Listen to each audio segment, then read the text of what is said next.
Florence Cède, professeure des universités en informatique, chercheur à l'IRIT, Toulouse. La carrière d'enseignant-chercheur, c'est une carrière qui met en œuvre trois grandes composantes qui sont l'enseignement, la recherche et les responsabilités administratives. Une grosse implication dans beaucoup d'associations. Ma société savante, de femmes et sciences, l'équipe politique de l'université également, puisque je suis en charge de la responsabilité sociétale, qui est un sujet qui me tient à cœur. Régulièrement, vous arrivez dans un congrès, dans un cours, HDMI, VGA, le port USB, etc. Vous arrivez juste à lancer une visio correcte ou un PowerPoint, et là on dit « ouais, on voit que tu es informaticienne ». Mon objet informatique, c'est mon petit Minitel, qui est apparu dans les années qui ont juste suivi ma soutenance de thèse. Un joli objet, un bel écran, un clavier, puis derrière plein de choses, un modem, une connexion sur un réseau vidéotexte et 80 colonnes.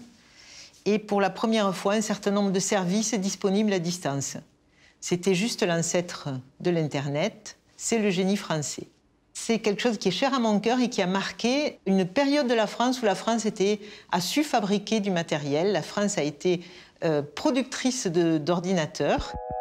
Une scientifique qui m'inspire, je pourrais parler par exemple d'Eddie Lamar, qui, en parallèle avec sa carrière de star à Hollywood, a réussi à avoir des productions scientifiques et à concevoir, à cette époque-là, des éléments de code qui ont permis de mettre en œuvre un certain nombre de systèmes comme le GPS ou le Wi-Fi.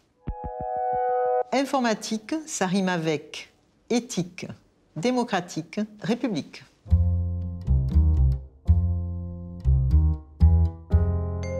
Et je tiens l'explication à votre disposition. J'aime bien la phrase du Conseil national de résistance des femmes qui dit « Quand on veut des femmes, on en trouve. Quand on n'en veut pas, on trouve des excuses. » Le beluga. Le beluga, c'est la pureté, c'est l'immensité, et puis c'est cette capacité si particulière lié à son sonar céphalique, qui fait qu'en fait, il a une toute particulière sensibilité. Un pommier pour la pomme d'Alan Turing, pour la pomme d'Apple.